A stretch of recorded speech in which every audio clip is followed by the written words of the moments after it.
Yes, sir. At itong naganap nga na pagdinig kahapon, ang sinasabi po ng kabilang kampo, it was illegal at hindi recorded. Bogus pa nga. May nagsabing bogus pa daw yung naging investigasyon ng Blue Ribbon Committee kahapon sa pauna ni Senator Rodante Marcoleta at SP Alan Peter Cayetano, iba pang mga majority senators.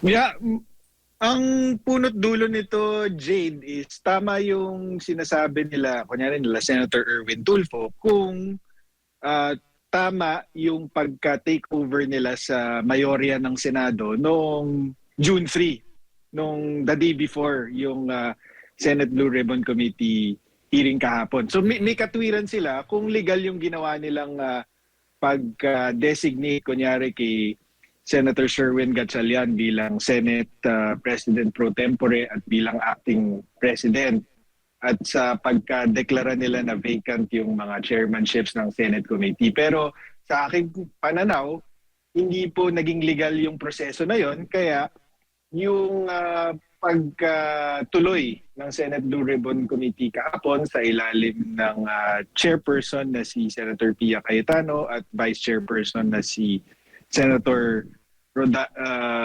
Dante Marcoleta, ang tingin ko naman doon, meron silang katwiran na ituloy. Kasi para sa kanila, sila ang nananatiling mayorya ng Senado. Si Senate President Alan Peter Cayetano ay nananatiling Senate President at yung chairmanships, ganun pa rin, hindi napalitan ng June 3. Alam naman po natin na kilala po at binabash po ngayon itong si Senator Erwin Tulfo dahil po sa kanyang naging pahayag noong una na bend the law. Itong mga naganap pa, ganun din ho ba ang tingin po ninyo at dating?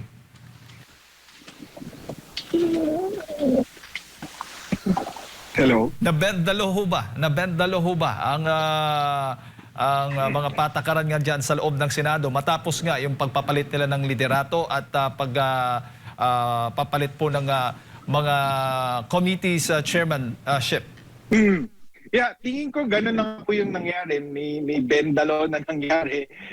Dahil binasa ko po itong Avellino versus Cuenco, yung Supreme Court case na ginagawang batayan nitong Gatchalian 12 para i-justify yung pag-takeover nila sa Senado noong June 3.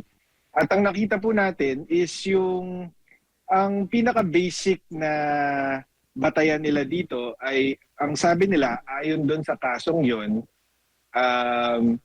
pwedeng maging quorum ang 12 senador kahit na 24 ang miyembro ng Senado kung 22 lang ang available sa mga senador out of the 24. Kaya dahil daw doon, pwedeng maging quorum ang 12 senators. Nabanggit ito sa Avellino versus Cuenco. Ang isa sa mga katwiran na ginamit dito ay ayon sa konstitusyon ng mga panahon na yan, kasi 1949 pa itong kasong ito. Noong under the 1935 Constitution, to constitute a quorum for the transaction of business or to do business, a majority of each house is required. So, ang nasa doon sa Avellino versus Cuenco, doon sa decision ay ang majority of each house ay hindi daw nangangahulugan na majority of the members of all the members of each house. So, kung yun ang ginagamit nilang katwiran na so, ang majority of each house, hindi nangangahulugan na a majority of the 24, kundi a majority of those available only. Yun ang ginagamit nilang katwiran. Pero, hindi po tamang batayan yan kasi number one, ang totoong decision or ruling doon sa Avellino versus Cuenco ay hindi naman po yung issue ng quorum, kundi dininay ng Supreme Court yung petisyon na umabot sa Supreme Court dahil ang sabi ng Supreme Court, wala silang jurisdiction to rule on the issue of the Senate leadership squabble in 1949. Ang katwiran ng Supreme Court is it's because it's a political question. Anong ibig sabihin nun? Ang ibig sabihin nun, yung pagpapalit ng liderato sa Senado ayon sa Korte Suprema noong 1949, hindi namin dapat pinapakialaman yan dahil ang mga senador lang ang makaka-decide para sa kanila kung sino ang totoong leader nila. Yun ang naging ruling. Kaya yung mga yung mga sumunod na ruling ng Supreme Court, ang tawag doon obiter dictum, meaning opinion lang yun ng court pero hindi yun binding precedent.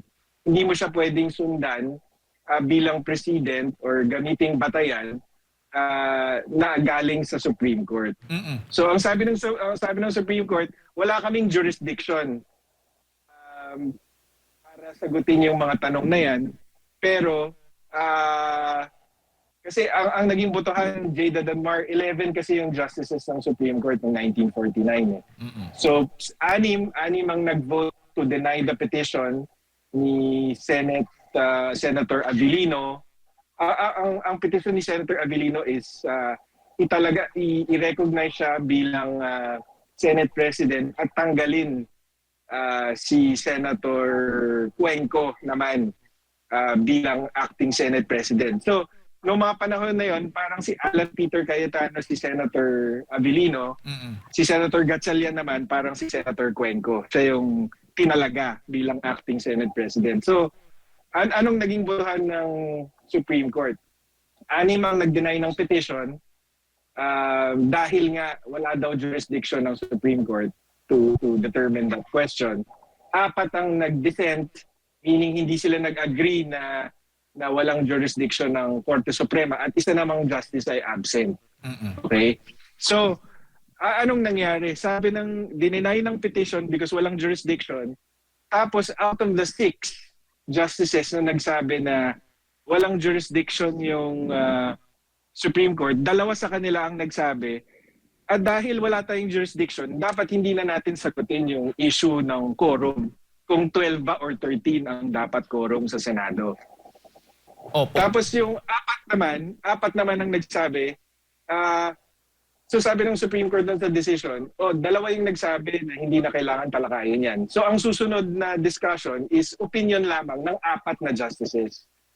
So doon lumabas na yung 4 na justices ang nagsasabi, dahil 2 senador out of the 22 ay nasa US at yung isa naman nasa ospital, pwedeng bilangin yung 22 as yung parang denominator at ang 12 pwede maging quorum ng 22.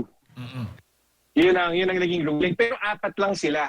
Yung 4 na nag-dissent, lahat sila agree na 13 dapat ang quorum for Senate membership of 24. So, ang totoong bilangan dun sa issue na 12 ba or 13, 4 versus 4. So, bukod sa obiter dictum na yung 12 is the new 13, hindi rin pwedeng maging binding precedent kasi 4 versus 4 ang botohan tungkol sa issue na yon. Opo. At ang isa pang pagkakaiba ng 1949 case ng Abilino versus Cuenco at yung nangyari nung June 3 is noong 1949, isang araw lang po nangyari ang lahat ng kaguluhan sa Senado. Nagsimula po yung session na 22 po yung senador na present sa session. Nag-walk out lang po yung 10, kaya 12 lang po yung natira. So sabi ng Supreme Court, dahil yung session na 12 senador lang yung natitira, continuation lang yun ng session nung umpisa kung saan merong malinaw na quorum na 22 senador, merong quorum. Kahit na 12 lang yung natira. Pero dito po sa nangyari ng June 3, mula sa simula, wala po silang quorum na 13. Nagsimula sila 12. Hindi po pwedeng gamitin na basehan yung Abilino versus Cuenco. At saka, isa pa ho, ito siguro yung pinaka matibay na basehan laban doon sa Abilino versus Cuenco. Yung Senate rules po mismo, Rule 2, Section 2 ng Rules of the Senate, nakalagay po doon na officer shall be elected by a majority vote of all its members. So, paso na po yung Avellino versus Cuenco kasi ayon po sa konstitusyon, meron pong malawak na kapangyarihan ng Senado para gumawa ng sarili nitong rules of procedure. So kapag sinabi po ng rules of the Senate na ang majority ay kinakailangan na majority of all of its members, ibig po sabihin nun dapat 13, hindi pa 12. Mm-mm. Opo, opo. Pero attorney, kasi ang ginawa nila, inalis po nila itong hindi po nila sinama si Senator Bato dahil hindi nga daw present at hindi alam kung saan at itong si Senator Jinggoy ay nakakulong. So sino ba talaga ang magdedetermine o magde-decide na hindi isama yung dalawa? So hindi po sila hindi pwedeng isama dahil senador pa rin po sila kahit po hindi nag-attend ngayon ng Senate session si Senator Bato or hindi alam kung nasaan siya. Tapos si Senator Jinggoy naman ay nakakulong currently. Hindi po sila pwedeng i-exclude. Wala pong legal basis para i-exclude sila dun sa bilang na 24. Opo. Tapos yun nga po, yung basihan na ginagamit nila, yung Avellino versus Cuenco, kung babasahin niyo po ng maigi yan, at hindi, ang problema po kasi, nung ginamit po yung Avellino versus Cuenco, halos immediately naglabas yung mga mainstream media ng summary ng Avellino versus Cuenco, na kapag binasa mo yung mga summary ng mainstream media, mapapaniwala ka talaga na yun yung sinasabi ng kaso. Pero kapag binasa niyo ho yung Avellino versus Cuenco ng buo, doon niyo po makikita na hindi naman po yun ang sinabi ng ruling ng Supreme Court doon. At saka, kung nabanggit man na 12 is a valid quorum for 24, hindi po yun majority opinion ng Supreme Court ng mga panahon na yun. At yun nga po, as explained earlier, may mga pagkakaiba doon sa situation ng 1949 at itong sa 2026. Ang problema ngayon, attorney, ay kinikilala po ng palasyo yung bagong liderato ngayon ng Senado.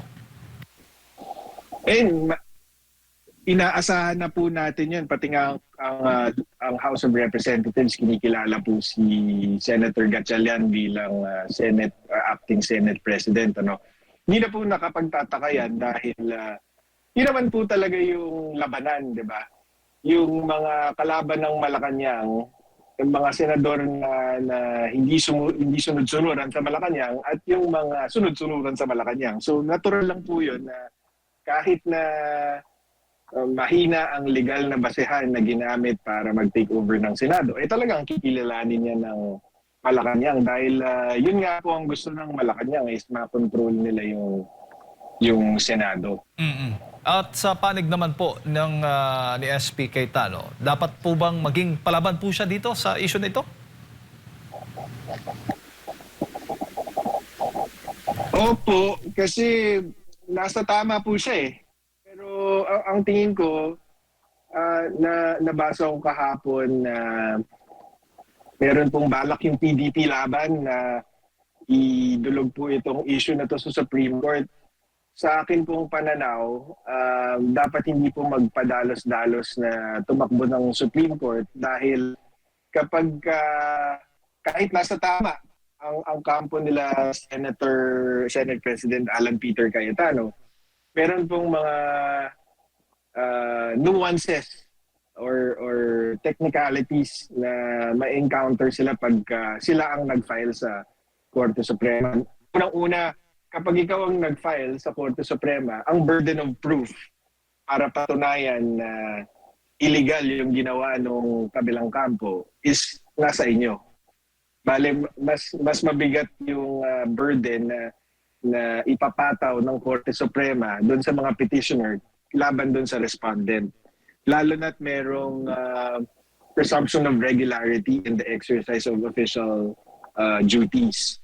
Diba? Tapos pangalawa, kapag nag-file ka ng petition sa Supreme Court para sabihin na ikaw ang tunay na Senate President, kayo ang tunay na mayorya, parang rene-recognize mo na naalis na kayo sa pwesto.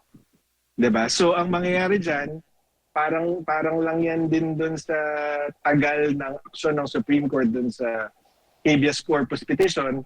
Habang walang aksyon yung Korte Suprema, ang lumalabas parang legal yung ginagawa ng respondents. Kaya yun, para sa akin, hindi dapat minamadali na tatakbo agad sa Supreme Court. Ang pinakamainam na gawin dito is i-assert yung karapatan ng kampo ni Senator Alan Peter Cayetano na magpatuloy bilang mayorya at magpatuloy bilang mga chairman ng mga committee. Tapos, ang pinakamaganda is maghanap ng mapipitas galing sa Gatchalian Block para mabalik yung 13 sa kampo nila. Yun ang pinaka mainam doon para matapos na lahat ng question. Kaya lang, syempre, mas madali yun sabihin kaysa gawin. At lalo na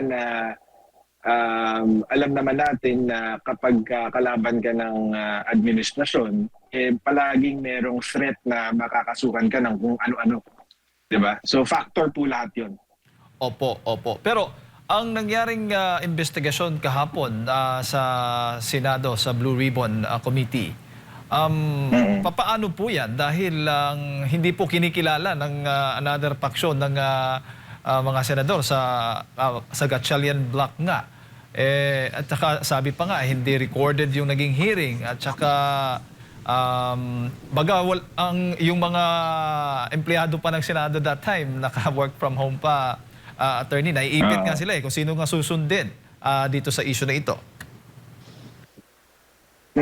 Hindi naman po natin masisisi yung mga empleyado for being confused kung sino ba talaga ang dapat sundin.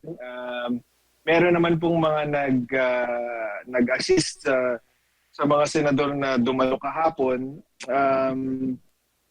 Yan po, yung mga consequence ng mga action kahapon at yung mga susunod pa katulad sa June 8, di ba, meron daw sariling Senate Blue Ribbon Committee hearing Yes. na pamumunuan naman ni Senator Erwin Tulfo.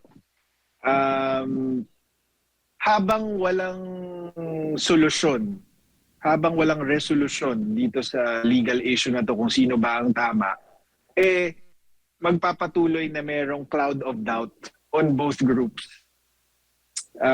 Lahat ng hakbang ng both groups magkakakulay ng magkaka-question, magkaka-cloud of doubt. Kaya yun nga, ang pinakamainam na gawin is imbis na idulog yan sa Korte Suprema na yun nga, baka hindi rin ma-actionan agad yung petisyon.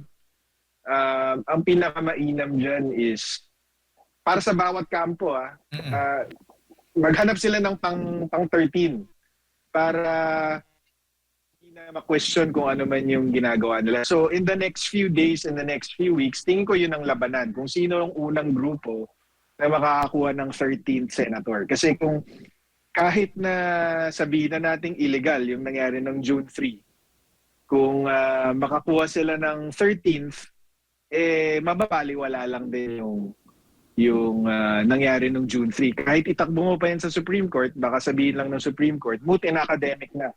Kasi 13 na yung sumusuporta kunyari kay Gatchalian. Pero kung sila Senator Cayetano naman ang nakahanap ng additional na senador para siguro bale pang 14th and 15th na. Kasi hindi nga makaboto itong si Senator Bato at saka si Senator Jinggoy, sila po ang magiging legitimate na mayorya. Lalong lang po ngayon, speaking of doon sa mga empleyado po ng Senado, ay may possibility na by Monday, kung hindi ako nagkakamali po, may balitang iimbestigahan po yung mga nagpalusot nga doon sa Brave 18 at sa mga tumulong o sumuporta nga doon sa pagdinig ng Blue Ribbon. Kaya para sa akin, diba, kahit sila Senator Alan Peter naman nagsabi na binalaan din nila yung mga empleyado na haharang naman sa kanila, di ba? So diba, bawat grupo may katwiran yan eh. Meron silang basihan doon sa mga action nila. Pero again, hanggat hindi nare-resolba kung sino talaga ang hanggat hindi nagkakaroon ng 13th or 14th, 15th member yung bawat grupo, lahat ng action nila questionable. Yeah. Opo, opo. At Magiging ganun. Nakalimbo tayo. Nakalimbo tayo hanggat hindi nabubuo yung true majority. Kasi kahit naman sila Senator Sherwin, di ba, kaya nga nila hindi mahalal si Sherwin Gatchalian bilang Senate President. Acting Senate President lang ang itinalaga sa kanila dahil alam nilang kailangan nila ng 13. Tingin ko, ang ano lang, Jayden and Mar, diba, dahil sa nakita natin dun sa Avellino versus Cuenco na hindi naman pala malinaw or hindi naman pala sapat na batayan para dun sa ginawa nila. Ang dapat lang tanungin ng mga tao is, bakit nila pinilit yun? Diba? Bakit nila pinilit, kahit mahina yung batayan, bakit nila pinilit? Bakit hindi na lang sila nag-antay ng makakuha ng 13 na miyembro sa hanay nila? Bakit nila ginawa ng June 3, the day before yung June 4 Senate Blue Ribbon Committee hearing na pinabunuan ni Senator Pia at ni Senator Dante Marcoleta. Diba? Yun yung mga tanong na dapat alamin ng sagot ng taong bayan. Tapos sabi ko sa post ko, yung ombudsman, nung Abril pa lang sinasabi na naghanda na ng plunder charges laban kay Senator Cheese Escudero kasama ni former Speaker Martin Romualdez. Makakasuhan pa ba si Senator Cheese Escudero na lumipat na sa Mayorya? Makukulong pa ba siya? So yun yung mga tanong eh. Yung legal issue at hindi yan mareresolve hanggat makumpleto yung true majority of at least 13 on either side. Pero para sa taong bayan, yun ang dapat mga tanungin para kung kinakailangan gumawa ng aksyon ng tao, 'di ba? Alam nila kung bakit nangyayari itong mga ito sa Senado. Actually, kung maalala mo, attorney, nung 3 araw nga na walang sesyon at panay po yung live stream ni SP Alan Peter Cayetano, ay nasabi na rin niya na talagang may gagawin po yung nasa minorya na pagpapalit ng mga chairmanships doon sa mga committee, which is nangyari na nga. Itong nangyaring palit liderato at nais o plano daw talagang pigilan itong Blue Ribbon Committee hearing nila kahapon, which is nakita natin na may mga issue nga ng mga pagharap. Andun nga mismo yung SILG, John Vic Remulla, nakita po natin yung tulakan, no? Nangyari po sa pagitan nila ni Senator Robin Padilla at ni SILG Remulla, attorney. Ano naman masasabi mo doon? Kaya, malinaw naman talaga na, yun nga eh, dahil doon lang sa timing eh, kahit hindi na natin even if we give Secretary John Vic the benefit of the doubt na na naglalakad lang daw siya pa uwi, di ba? Hindi niya pinipigilan sila Senator Robin at Senator Pia na pumasok ng Senado. Kahit wala po yun eh, yung timing lang nung Senate takeover. Kasuspe-suspecha na. Kasi pwede naman po nilang gawin yon later on eh. Diba? Kung wala silang kinakatakutan or kung kagaya ng karamihan ng Pilipino, gusto nilang marinig yung gustong sabihin nitong 18 Marines. Diba? Never mind kung totoo or hindi eh. Kaya nga magkakahiring para sukatin eh.